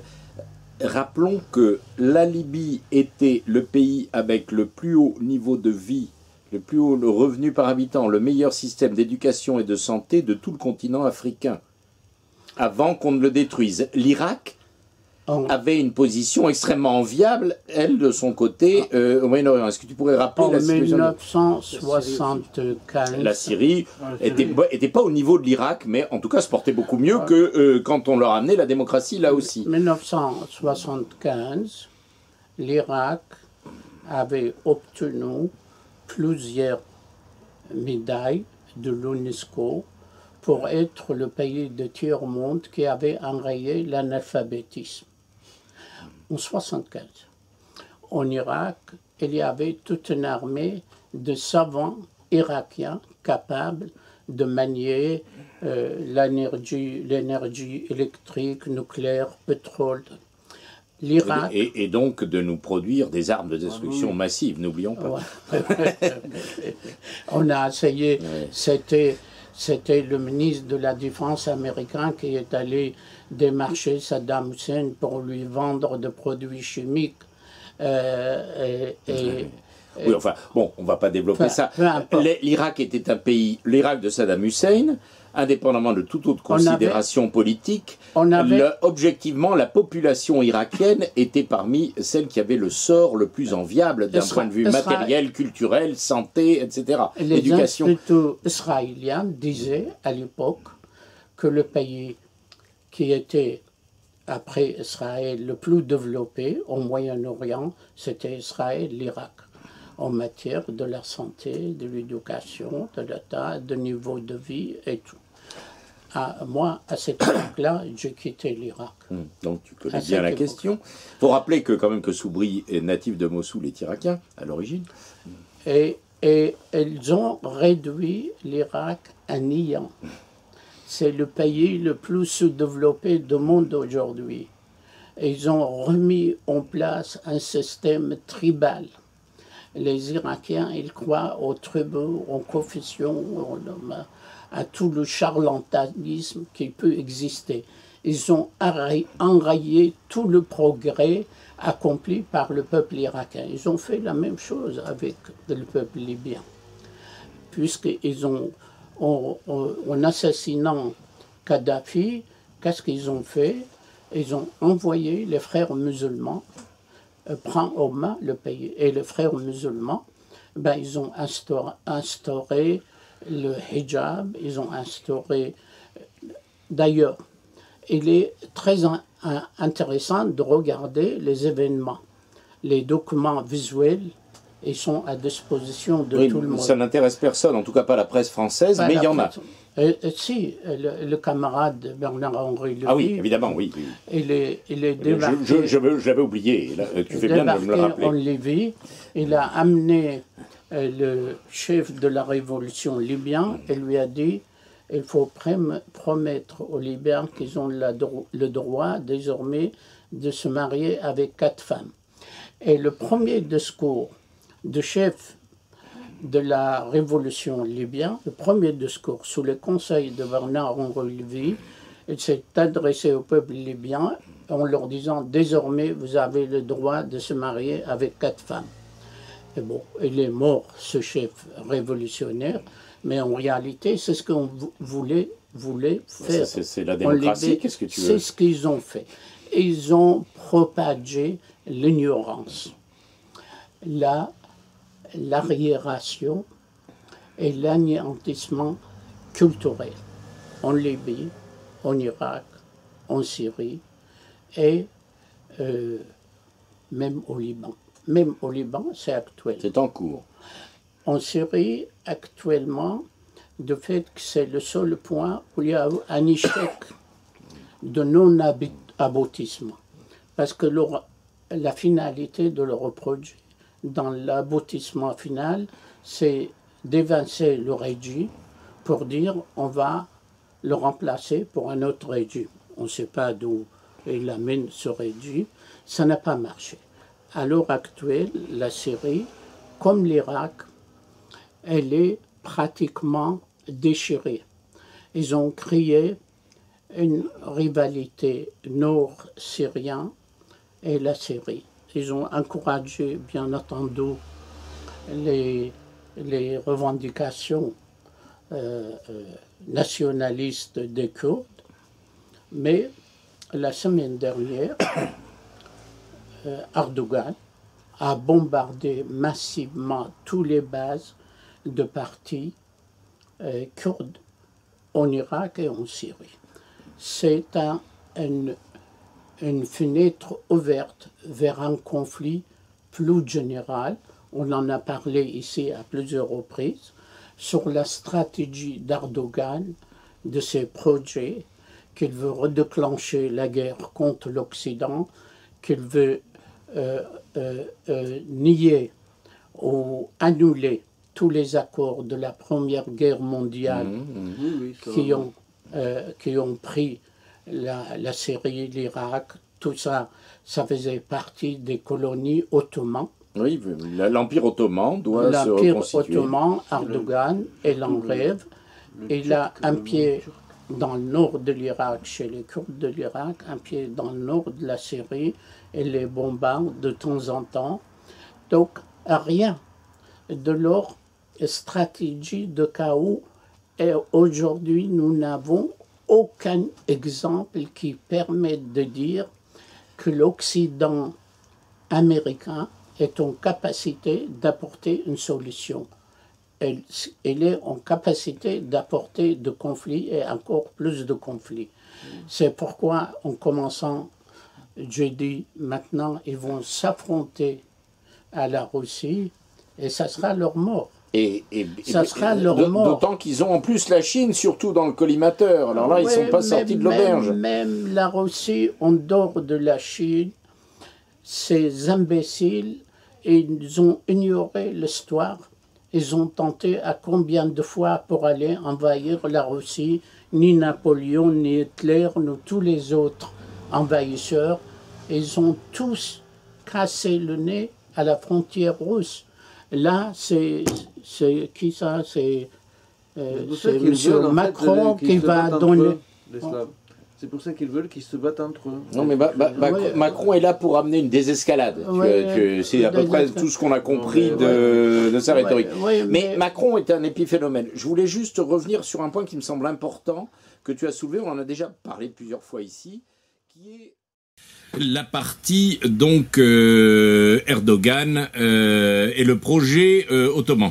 Voilà, rapidement pour un petit peu dire que ce qui se passe ailleurs, c'est en rapport avec ce qui se passe en Ukraine. Parce que l'Ukraine, elle va devenir, pour les périodes à venir, un petit peu le point de fixation, mais ça a des rapports avec tout ce qui se déroule sur le plan de la stratégie planétaire. Erdogan considère qu'en 1923, que les pays, les vainqueurs de la guerre, ils ont découpé le territoire ottoman. Ils ont signé des accords, l'accord de Versailles, l'accord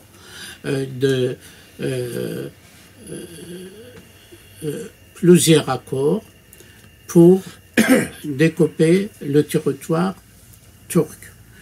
Erdogan, il pense qu'en 2023, il va dénoncer les accords signés sur les velléités turques qu'il revendique Mossoul au nord de l'Irak, qu'il revendique Halab au nord de la Syrie, qu'il revendique des îles grecques.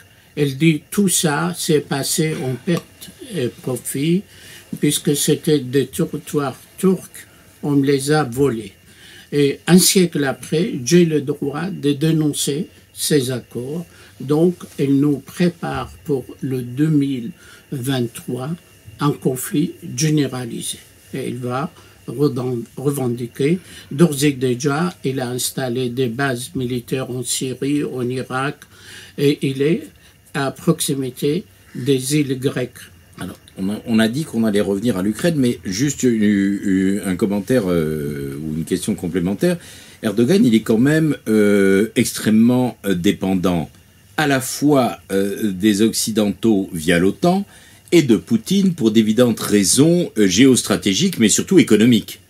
Alors, ça le met quand même dans une situation compliquée. D'où ma question, qu'est-ce que ça pourrait bien nous donner comme type de chaos, cette affaire? Erdogan considère, il est très gentil, très poli, très diplomate avec la Russie. Mais dans sa boîte crânienne, il a toujours l'idée que la Russie, c'est le maître et lui l'empêchera de faire ce qu'il veut. Donc c'est un ennemi en arrière-plan. Il ne pourra pas abandonner ça. Là, actuellement, lorsque l'OTAN, les discussions au sein de l'OTAN et de l'Occident en disant oui, après tout, il faut laisser l'Ukraine, c'est Erdogan au sein de l'OTAN, il dit non, non, non, non, parce qu'il faut que l'OTAN soit dans la perspective. Le problème, c'est que peut-être les Ukrainiens prendraient assez mal la présence de troupes de l'OTAN turques sur le territoire ukrainien. Mais il y en a. Bien sûr, mais ce n'est pas spécialement mis en avant. Ouais. Non, les Ukrainiens, on leur a refilé de tel que je ne sais plus dans ce qui règne dans le pays, si qu'est-ce qu'on doit leur faire encore pour qu'ils se révoltent. Oui, voilà, je te laisse finir. Ouais. Donc, il y a ça. Et donc, cette partie du monde, elle n'est pas achevée. Ni l'Irak, ni la Syrie, ni le Liban, ni l'Afghanistan, et même au Maghreb, ni en Libye. C'est tout ça un chantier détruit. Ils n'ont rien achevé. Ils sont incapables d'achever. C'est une partie ruinée. Alors, comment on peut instaurer une stratégie de paix mondiale sur des ruines de cette nature-là? Chose impossible. Impossible. Et avec une direction de Biden et la direction américaine la plus ridicule que nous avons connue, ils sont dans la capacité d'apporter quoi que ce soit. Ils essayent de donner un petit peu de place à Macron, qu'il veut utiliser sa période de sa présidence, et il rêve bien entendu 5 ans de plus, pour utiliser l'Europe comme un supplétif à la stratégie américaine qui est dans le chaos. Enfin, Macron qui quand même aurait dû être instruit parce qu'il lui est arrivé avec les sous-marins anglo-australiens là quand même. Apparemment ça lui a servi à rien ça. Non. Non, malheureusement. On n'a tiré aucune leçon. Non, malheureusement, rien. Et alors, il n'a pas d'autres portes d'attache, tout simplement. Oui, c'est vrai qu'il n'a pas vraiment d'autres cartes à jouer.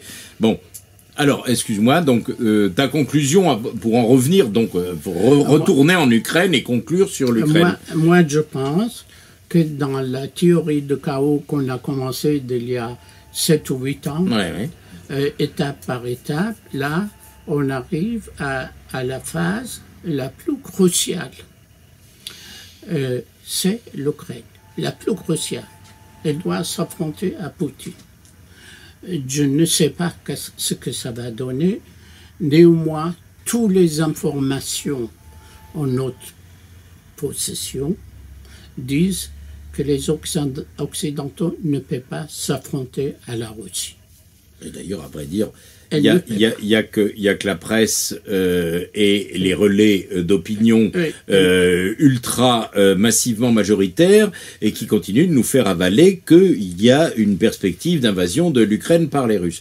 Donc la question qu'on avait posée, tu étais pas encore arrivé à Célestin, c'était d'essayer de comprendre comment on en était arrivé là et qu'est-ce qui se passait réellement. Alors, la conclusion, je parle sous le contrôle de Célestin, c'est que tout ça, c'est évidemment un jeu politique compliqué lié à une situation extrêmement difficile dans laquelle se sont mis à la fois les Américains, on vient d'en parler, etc., et une situation politique aussi un petit peu hasardeuse qui est celle y compris de Poutine aujourd'hui.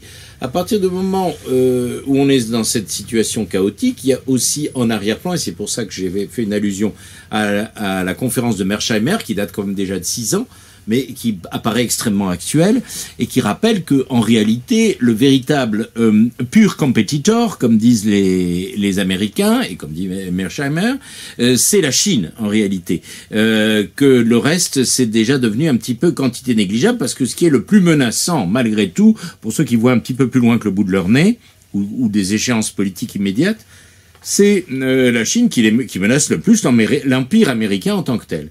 Donc, dans ce contexte général, quand même, qui est fait de grosses incertitudes, eh bien, nous revenons à l'Ukraine. Et je vous invite tous les deux à essayer de me dire ce que vous en pensez. Je dirais un seul mot de comparaison.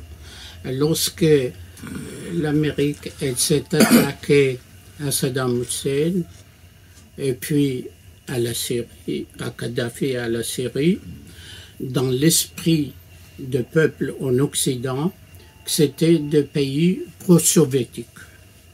Que même avec l'effondrement de l'Union soviétique, il restait des satellites pro-soviétiques. Sous influence russe. L'influence russe qu'il fallait balayer. Leur approche actuelle envers Poutine, c'est dans l'esprit de la population en Occident, que Poutine, c'est l'allié de la Chine, que leur combat, c'est avec la Chine. Et s'il peut s'affronter avec Poutine, c'est dans l'esprit de combat contre la Chine. Mais je ne crois pas que l'épisode de l'Ukraine, ça peut être une réédition de ce qui s'est passé en Irak, en Libye, en Syrie. Ce n'est pas la même chose. On était là-bas, on est allé mener la guerre à des peuples d'Orient dans des États non formés. Ce n'étaient pas des États. Là, ils vont s'affronter à un État. Même un empire, on peut dire. Un État et un peuple qui a une expérience, longue expérience de lutte patriotique. Ce n'est pas si facile que ça. C'est l'objectif de s'attaquer à Poutine, c'est l'allié de la Chine. Mais l'alliance russo-chinoise, ce n'est pas gagné pour les Américains. Ce n'est pas gagné de tout. Ça rejoint donc ce que nous avait expliqué Célestin, à qui je vais donc laisser la conclusion. Même si il a évoqué d'autres aspects, mais enfin, on en revient un peu au même. Cela dit, nous ne sommes pas très avancés. Je pense que d'ailleurs que les principaux acteurs, à commencer par ceux qui sont à l'origine de cette situation, singulièrement les Américains et leurs alliés, dont nous sommes, l'Empire du Bien, nous sommes quand même un petit peu dans le potage, là. On essaye d'y mettre tout le monde, mais de ton point de vue, quelle va être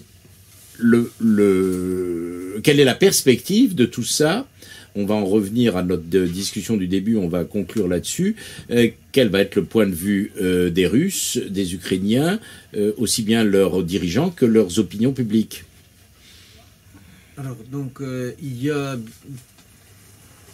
Moi, je suis pas prophète. Hein. Oui, non, mais tel que les gens en discutent, on va dire actuellement, est-ce que la population, comment elle voit les choses il y a divers scénarios possibles qui sont évoqués. Moi, je pense qu'au fond, si les Occidentaux qui interviennent, mais pas BHL, je veux dire, oui, donc on parle sérieusement. Là. Voilà, qui réfléchissent encore. L'intérêt des États-Unis, le vrai intérêt, la vraie réussite, le max réussite, ce serait qu'il y ait une espèce de petit conflit, genre frontalier, qui ait un peu de tir d'armes, qui ait du grain à moudre, qu'il n'y ait pas de grosse déflagration, parce que Poutine risque d'en sortir, enfin la Russie risque d'en sortir avec un très bon solde finalement. Et c'est possible. Et elle peut sortir aussi avec un solde moins bon, mais la probabilité d'un bon solde, elle est tout à fait réelle. Donc, alors là, ce serait la cata pour l'Occident finalement. Donc, leur intérêt serait quoi? Maintenant, il ne se passe rien, remarquez, il ne se passe rien. Ça fait plus d'un mois, ça fait combien de temps qu'il nous serine oui, qu'on entend, comme nous disent les journalistes, des bruits de bottes. Voilà. On ne les entend pas beaucoup en réalité, mais enfin il se passe grosso modo rien et ils font tout ce bruit. Oui, il suffit qu'il y ait un tout petit peu qui se passe, ils vont en faire 10 fois plus. Et c'est ça qui serait génial. Ça va focaliser l'attention. Est-ce que voilà, donc comme ça ils seront occupés, quoi. Oui. Donc ils vont dire 10 fois plus qu'il n'y a, etc. Et ce serait peut-être un plan intéressant pour eux. Comme ça, ils vendent des armes, comme ça, ils envoient quelques hommes, comme ça, il y a de petits... Mais il n'y a pas d'armes nucléaires pour ça. C'est le chaos, voilà. Donc en fait, c'est d'entraîner la Russie dans ce conflit qui sera encore une plaie longue, qui les occupera, qui sera un truc à ressources, où ils partiront des ressources humaines, des ressources financières, etc. Oui. Un problème, un mal de tête. Tu parles de ressources humaines, excuse-moi, un point qu'on a oublié d'évoquer, on a parlé un petit peu de la situation des Ukrainiens, de la population, de part et d'autre de la frontière provisoire qui s'est instaurée du fait de la guerre civile. Un des éléments socio-économiques que j'ai vérifié, c'est que évidemment la situation économique, l'endettement et toutes sortes de choses, surtout depuis les événements récents, depuis le Covid, mais encore plus ces derniers mois, c'est lourdement à continuer de s'aggraver évidemment en Ukraine libre, mais un phénomène qui est général et qui est de plus long terme, qui a commencé déjà à l'époque de Maïdan et autres, c'est une diminution très significative de la population. La démographie ukrainienne, il y a une émigration formidable d'Ukraine. Vous avez énormément de monde qui sont partis en Russie, on estime ça à peu près à 3 millions. Travailler, les travailleurs, non, ils sont partis rejoindre leur famille, certains ils trouvent du boulot sur le chantier ou autres qualifiés y compris. Il y en a qui sont partis en Pologne en nombre. Je suis passé en Pologne il y a pas si longtemps que ça. Dans l'hôtel aéroportuaire, toutes les femmes de ménage étaient ukrainiennes. Bon, moi je reconnais, enfin, je sais que c'est... pas de commentaire. Voilà. Donc,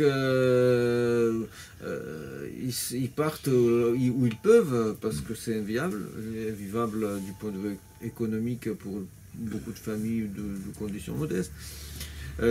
Donc après, il y a le climat d'une pensée unique qui dépasse celui de la France. Alors là, je vous laisse imaginer. Oui, parce qu'en plus là-bas, c'est sur le mode agressif. Ah, sur le mode agressif, parce que si vous dites un moindre mot qui puisse être interprété comme, disons, comme sympathisant à la Russie ou...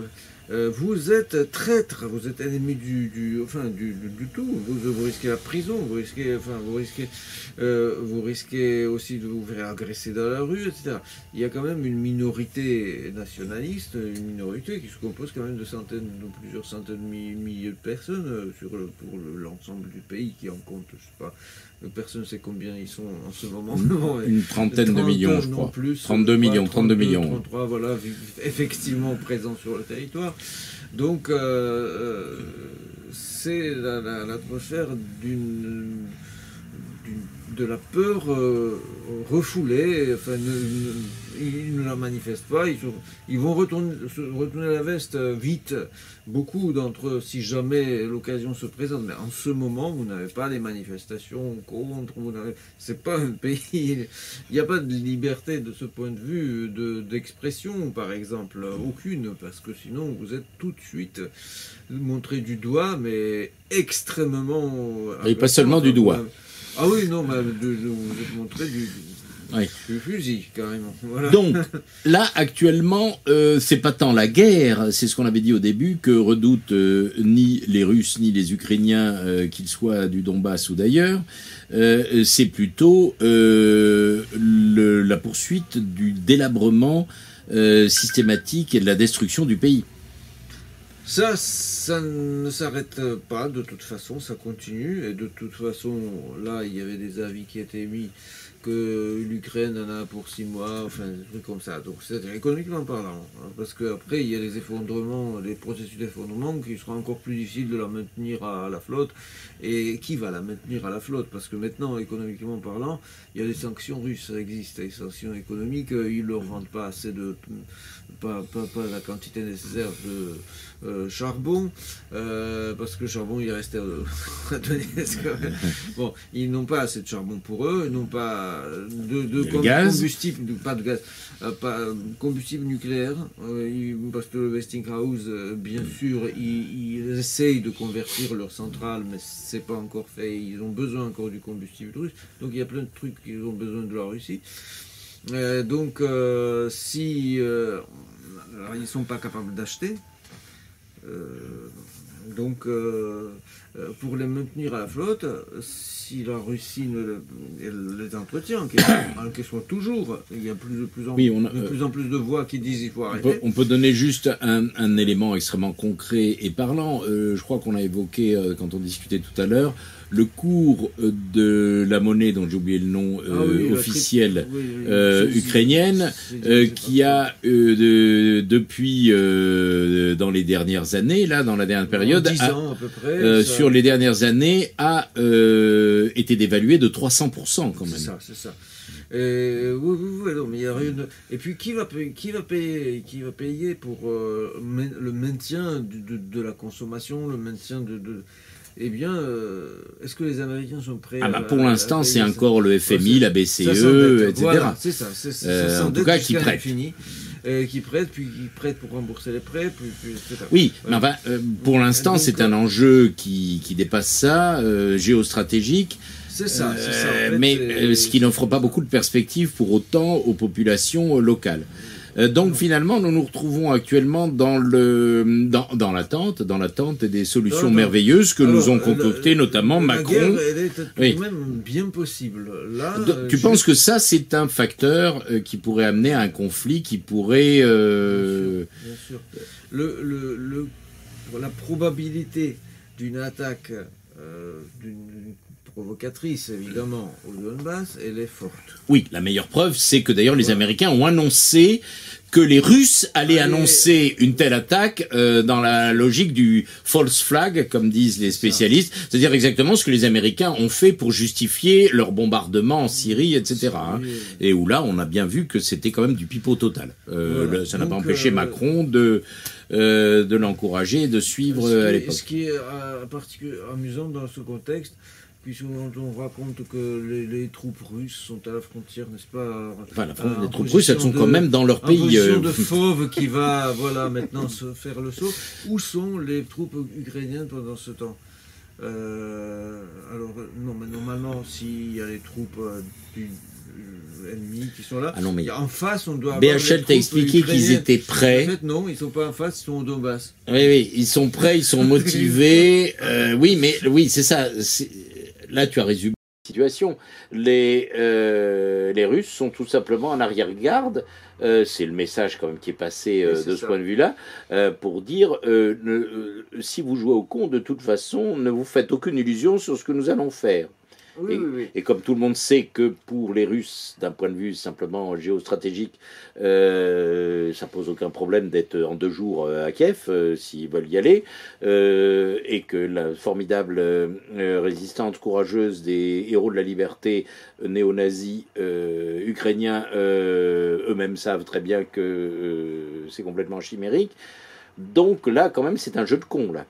Oui, oui, c'est tout à fait, tu as résumé. Ouais. Là, pour le peuple ukrainien, que depuis 90, en réalité, il est libéré de la domination russe. Et depuis 90, ça fait 30 ans, et l'Ukraine, elle est dans le camp occidental. Pourquoi l'Occident n'a pas aidé l'Ukraine économiquement pour faire la démonstration que les pays qui rejoignent l'Occident, elles peuvent se développer, Elle a tout, l'Ukraine, pour se développer, tout. Elle a un potentiel d'intelligence, de capacité, de compétences, Ils l'ont récupéré, ils l'ont pris, c'est comme une proie, ils l'ont pris pour menacer la Russie, mais ils n'ont rien fait pour aider l'Ukraine. Celui qui a fait le compte de La l'histoire, c'est seule l'Ukraine. aide qu'ils leur proposent, c'est d'inviter les Ukrainiens de fuir leur pays. C'est le seul aide. Et l'Occident qui fomente tout ça, il sait ce qu'il fait. Je dirais, il n'a quand même pas dit aux Ukrainiens que vous êtes l'Europe pour les aider. Oui, enfin, à l'époque, ça a été assez bien expliqué, y compris par le camarade Merchamer dernièrement, qui a bien expliqué, à la fois ils savaient ce qu'ils faisaient, mais c'était une connerie. Et d'ailleurs, ils avaient été mis en garde dans cette affaire. Mais c'était, comme on l'a rappelé, dans la logique de la stratégie du chaos, celle de Brzezinski. L'Afghanistan, l'Ukraine, c'était dans le programme de Brzezinski. Oui, si on considère que l'échec, c'est quand ils n'ont pas réussi de faire la paix et la prospérité, alors à ce moment-là, ils sont dans l'échec, mais c'est pas le but. Absolument, oui. Le but, c'est pas le but. De foutre la pagaille, simplement. Et comme ça, si on énumérait, on vient d'entendre très bien tout le panorama. Ils ont détruit l'Irak, ils ont détruit. Quels sont les pays qu'ils ont détruits? Ce sont les pays qui étaient les pays le plus développé et qui était en dynamique de modernisation intensive, tout le temps. Donc c'était en quelque sorte, c'est comme c'est des pays qui étaient dans la voie des pays occidentaux d'avant. C'est des pays, l'Occident, ils se développaient, capitalisme, machin truc, tout ça, industrialisation, et ça, là, c'était ces pays. Donc ils étaient dans la dynamique de développement. Pourquoi il fallait les étouffer? Justement pour foutre la pagaille. Parce que sinon, l'Occident qui a quitté cette logique du développement, sans avoir la capacité, ni économique, ni psychologique déjà, qui n'en veut plus. Enfin, parce que le but est de la domination, c'est pas le développement maintenant à l'Occident. Du moment où le but est la domination, le pays qui a une dynamique développante, il va te dépasser un jour. Il va surtout poser des problèmes. Bon, on a résumé finalement que cette saison 2022 nous ramène loin en arrière, mais nous permet d'avoir une vue d'ensemble de l'absurdité apparente, du moins, de cette stratégie du chaos. Néanmoins, elle est toujours là, elle risque de se poursuivre, de manière d'ailleurs de plus en plus chaotique, l'issue, les motifs et les moyens sont de plus en plus incertains, y compris du point de vue de ceux qui, a priori, les manipulent. Est-ce qu'on doit faire une autre conclusion? Je pense qu'on en est là, donc ça nous promet de nouvelles séances, peut-être dans un avenir assez proche. Je pense que vite, il y aura du grain à moudre. Ouais. Pour moi, la conclusion, c'est que la stratégie de chaos qui a commencé par détruire des pays lointains, elle arrive aujourd'hui chez nous. Avec l'Ukraine, c'est arrivé en Europe. On avait eu la Yougoslavie Oui. comme précédent. On a eu la Yougoslavie dans une séquence historique très trouble. Oui. C'était en période de fin de l'Union soviétique, Mm. où personne n'avait le Oui, c'est réflexe de voir ce qui se passe. Ils sont allés, Kouchner et compagnie, bombarder la Yougoslavie. Ce n'est pas le cas aujourd'hui. L'Ukraine, c'était le peuple le plus rebelle qui pouvait exister dans la sphère soviétique. Ils le prennent en otage. Ils sont en train de l'appauvrir, de le mépriser. Ou bien ils font une guerre, ou bien c'est l'Ukraine qui va se révolter, selon moi. Néanmoins, que la stratégie de chaos, ils ont ramené le chaos en Europe. Qu'est-ce qu'il veut faire? Il veut conduire l'Europe à une guerre nucléaire. Poutine était clair l'autre jour. Il a dit à Macron, qu'est-ce que vous voulez me faire la guerre? J'ai la bombe atomique. Et je crois que ce n'est pas seulement Poutine, tout le peuple russe et tout le peuple qui ne veut pas que l'Américain domine le monde, ils seront d'accord. Vous voulez la guerre ou quoi? Et ils sont arrivés à un stade ultime. En ramenant la guerre en Europe, l'Ukraine, ce n'est pas la Yougoslavie. L'Ukraine, c'est directement l'affrontement avec la Russie. Et l'affrontement avec la Russie aura des conséquences énormes pour tout le continent européen, si ce n'est pas pour le monde.